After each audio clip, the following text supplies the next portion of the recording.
Welcome to Japan. Today let's explore one of the most famous places in Osaka, and in fact quite easily in all of the Japan. It is the Osaka Castle. I'll show you the territory around and give you a little bit of history. Let's explore the most visited castle in Osaka. Getting off from the Tanimachi Yonchame station right by the Osaka Museum of History, here's the map of the Osaka Castle Museum and the Osaka Castle Park. Let's head over there. The tall brick building right in front of us is the Osaka Museum of History, or the Osaka Rekishi Hakobutsukan, which was opened in 2003 and stands next to the NHK, or the Nippon Hosokyokai, the national broadcasting organization in Japan. Anyways, the Osaka Museum of History offers Osaka's rich history dating as far back as when it used to be the capital of Japan in the year of 650. On this open plaza, teenagers were doing tricks on their BMX bikes. It's kind of rare to see this, but check out some of the tricks they did.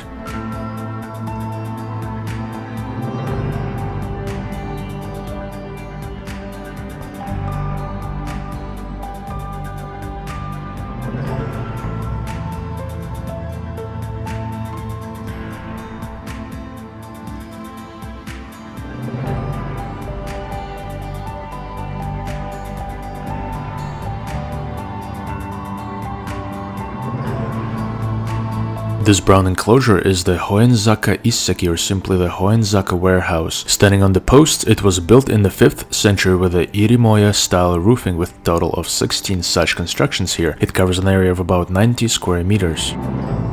This is the open area right outside of the museum. The tall building on the right is the NHK itself. You see the logo there. Just across this street is the castle territory. Arriving at one of the entrances to the territory, let me show you the property around the area. As we come closer to the rails, you are staring right at the impressive stone wall and the inner moat, or the so-called ditch, that is filled with water surrounding the Osaka Castle. Depending on where you are along this body of water, the moat stretches anywhere between 70 to 90 meters in width, or approximately 230 to 295 feet in width. The purpose of this moat was to provide the line of defense for safety and security of the castle. In those days, moats did a great job protecting castles from the enemy infiltration and enemy attacks. An enemy soldier will be reluctant in crossing a moat with their heavy gear, weaponry, and vulnerability to attacks by the castle guards from up above. Now, if you look at the wall surrounding the Osaka Castle, it has a lot of stones. In fact, there are over 500,000 of those gigantic stones estimated that have been used in the construction of this wall. The wall is about 20 meters tall, or almost 66 feet high, which is about 5 to 6 story building in the US. That would be pretty hard to climb unless you are a ninja. Heading over across this bridge that's above the moat, we're heading straight for the Ottoman Gate. With each step, we're closer and closer to the castle itself. Just look at this grand and massive gate made out of steel. It is as wide as my palm, or almost 8 inches thick, or almost 20 centimeters. Now, how impressive is that? Just try breaking through this mighty gate. This right here is another mighty gate called the Ottoman Gate. The first thing that jumps are these huge stones that were used to build these walls at this Oteguchi Musagata Square. Going through this gate is just unreal and takes you back in history all the way to the 1400s. This gate looks impenetrable and is designed for strength and security.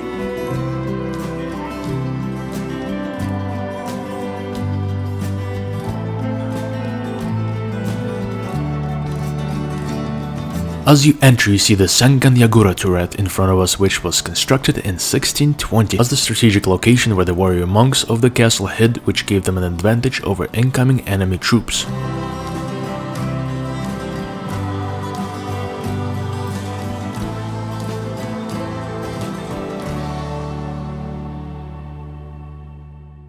This is the side of Taiko Yagura turret.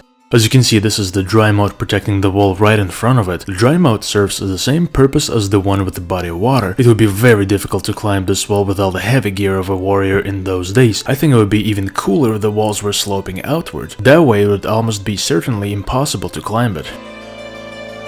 The sign describing the history of the sites of Minami Shikirimon Gate and Takeo Yagura turret.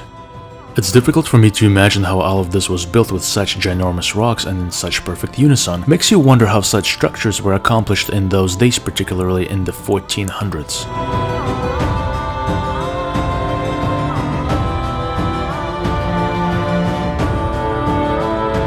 The green building on the right is the Shudokan Karate training area and the martial arts school, which also utilizes kendo or the Japanese sword fighting techniques. By the way, you can catch these free shuttles to tour the area around the castle, but I prefer walking to experience the true scales of the territory, if you will. Anyways, the Shudokan here also teaches the Kobudo, which is a traditional Okinawan karate with specialized weapons.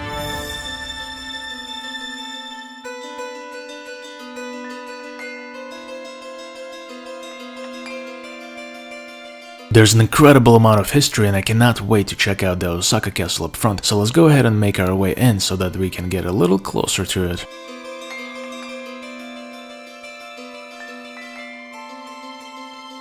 Heading over across the bridge that is right across the Shudokan, it is one of the two bridges to the castle across the moat, the other one being the Gokurakubashi bridge on the other side of the castle.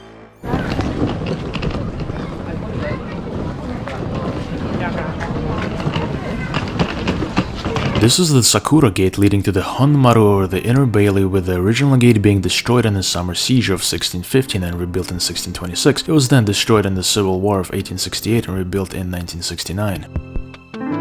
These walls are made from the Taiko-ishi or the octopus stone, aka the drum rock. The big building on the right is the Miraize, which is a souvenir store and a food area. Finally, notice the castle in the distance. For a small fee, you can dress up as a samurai, arm yourself with a sword and take a picture.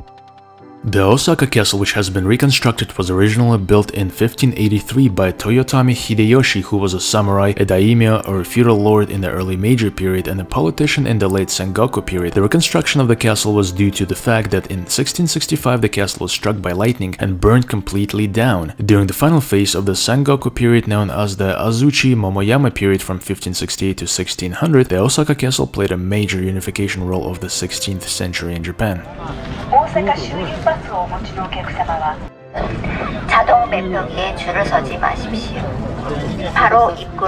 Standing in line, a ticket to enter the castle costs 600 Japanese yen or about 558 United States dollars.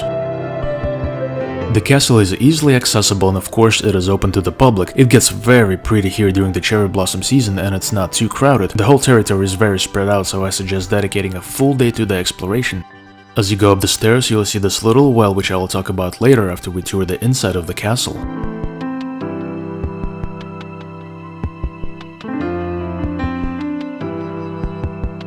As you go up, doesn't it look majestic? Look at the Japanese flag waving around. By the way, unfortunately I could not film inside most of the enclosed parts of the castle as that there are signs prohibiting you from doing so.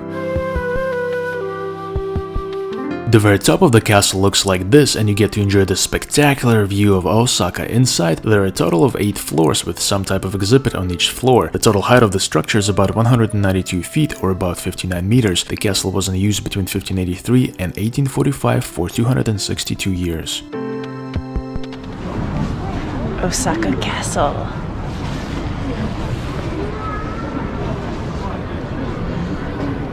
Maybe so do you and drop stuff.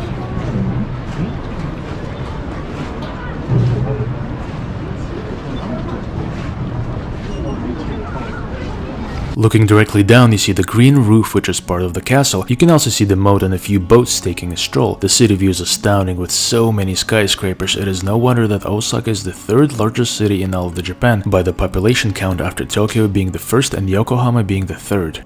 Progressing further along the top, you can actually make a complete 360 degrees loop around the whole observation deck platform while gazing at the panoramic view in the distance. Fortunately for us today, it was not so packed. They even have this map of the panorama, which is a little hard to see.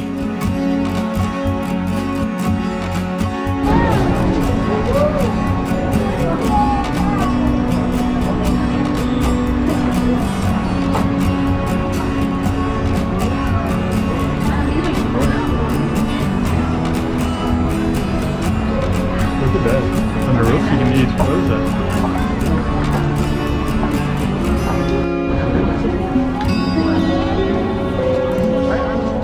Oh, it's our train. Heading around this corner, let me show you what's outside. The big brown field is the Otemae water distribution plant, which is a reservoir built in 1895. Now, it is a modern water supply facility. From here it looks just like any other field. In the distance, the circular green roof structure is the Osaka-jo Hall, built for sports and concerts, and on the right of it, it is the Osaka-jo baseball field. The blue skyscraper on the left is the 157 meters or about 515 feet Crystal Tower.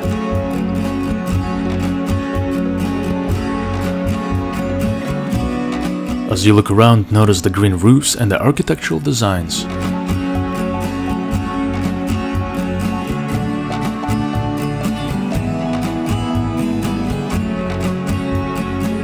There's a unique pattern just like this all over.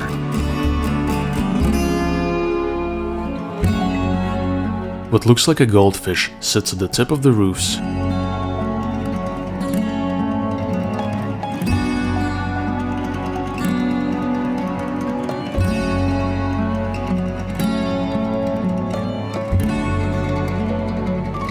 Now you might ask why the green roofs and what is so special about these green tiles. Well, it is the current design that was chosen by the Toyotami. Remember, he was the original builder of the castle? I think the color makes the castle stand out.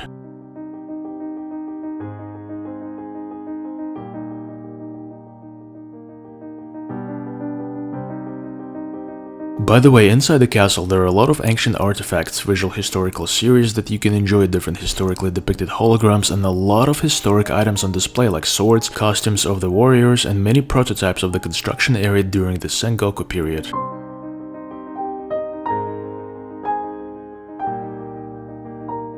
The goldfish you saw on the roofs is this one and is one of the examples inside the castle that you can see. Like I said, unfortunately you cannot film most of the area inside here. Exiting the castle there is the cannon pointing south that's next to the flag. The little roofed structure is the Kimeyasui well, and the actual area we're standing at is the small castle tower block.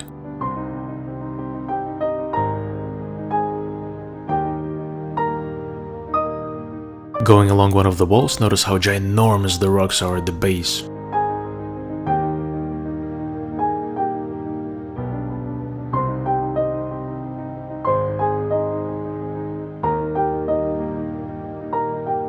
At this time I want to check out the Kimei-sui well roof because your ground level is actually the very top of the well, as you will shortly see. The well was constructed in 1626 by the Tokugawa shogunate, which if you remember is the feudal military government during the Edo period. Edo period lasted from the 1600 to the 1868. Now going closer you can see there's a wooden net, probably to prevent you from falling in. But if you look inside you can actually see some water and lots of coins that tourists dropped.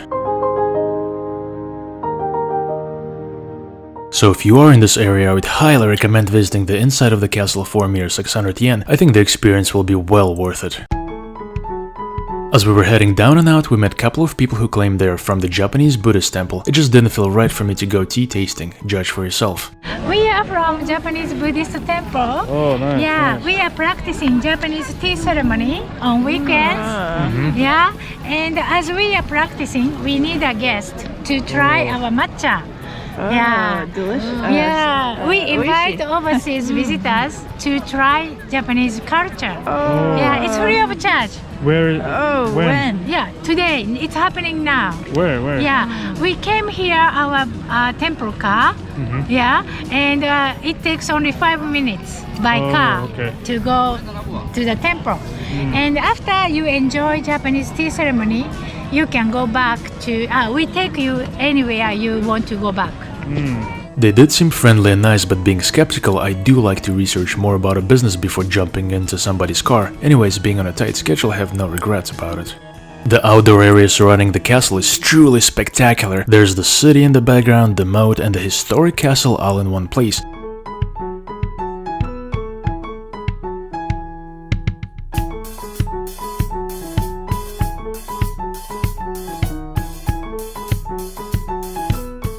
By the way, this is a great spot for a picture.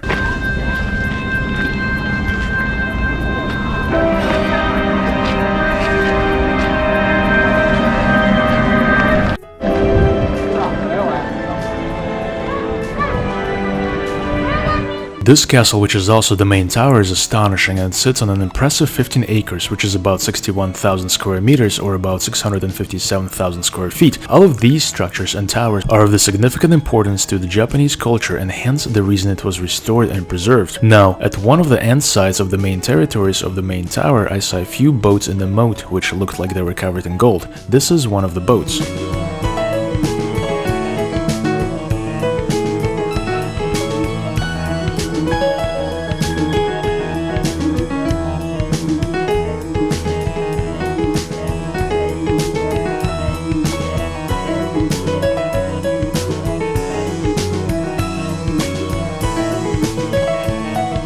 building on the right is the Miraiza. Built in 1931, it served as the headquarters to the No. 4 Division of the Imperial Japanese Army. Now, there are multiple souvenir shops and coffee shops inside the Miraiza, but the most impressive is the rooftop cafe that you can enjoy. The little gardens with plants and flowers are also neat. Bowing once and then entering through one of the torii gates, which is located right across the bridge that we used to enter the castle territory, you will find a few different shrines, statues and other things. Of course, the first thing you want to do is wash your hands and mouth to purify yourself at the Temizuya or Chozuya. After that, you can proceed to the territory and shrines. The first thing we noticed is the 5.2 meters or 17 feet bronze statue of the great Toyotomi Hideyoshi holding a sword. Like I mentioned in the beginning of the video, Toyotomi originally built the Osaka Castle in 1583. Going through the second magnificent torii gate, we enter the territory of the Hokoku Jinja Shrine, or simply Hokoku Shrine in front of us. This shrine was built in honor of Toyotomi in 1879. The emperor of the 12th year of the Meiji ordered to build it. Originally, it was built at the Nakonashima, Azayamazaki no Hana, but later moved to the location you see here in 1961.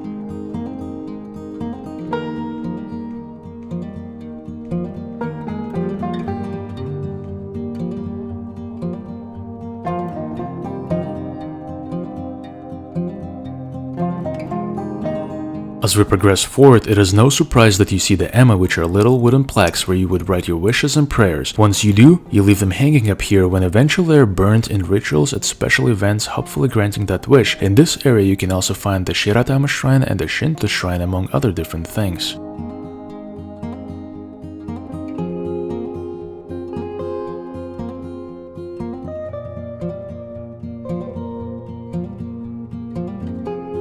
Heading northeast from the shrine, there's another torii gate. Notice that you would see the torii gates at all of the possible entrances to the Shinto shrine, and once you do pass through one of these gates, you transition from the mundane state to the sacred state of your surroundings.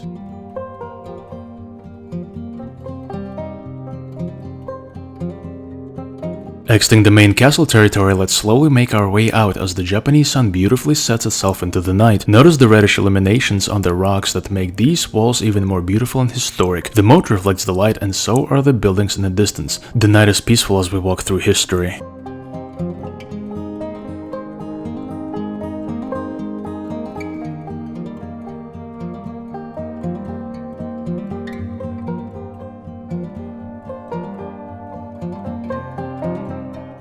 An area to pray, worship and sit in silence. One of the reasons I love Japan so much is that there are so many quiet places like these to sit, worship, collect your thoughts and ponder upon anything you want. With such a great population of Japan, I think it's incredible how silent and peaceful it could get around areas like these.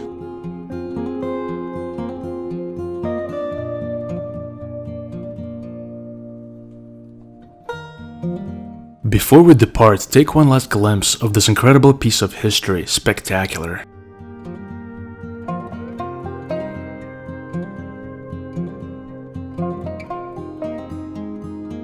Little chilly already, but We had a nice time at Osaka Castle today.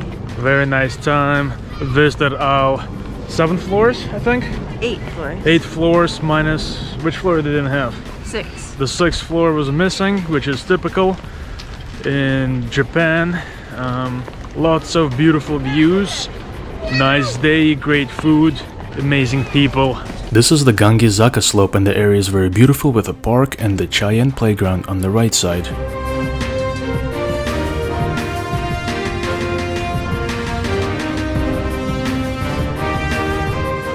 Finally, we got all the way to the Aoyamon gate and ready to exit. Like I said, the Osaka Castle territory is vast and it will sure take you over a day to explore the whole thing. There's just so much to see here, and of course, while we didn't have time to look at every single thing, we did look at the main destination points. Overall, I think this trip was breathtaking and I highly recommend visiting the Osaka Castle if you are in Osaka, as that it is a very easy trip to get here. Thank you for watching. And if you want to see more awesome videos, then make sure to follow, subscribe, like, and of course hit that bell down below so that you do not miss any of my new content. See you in my next video.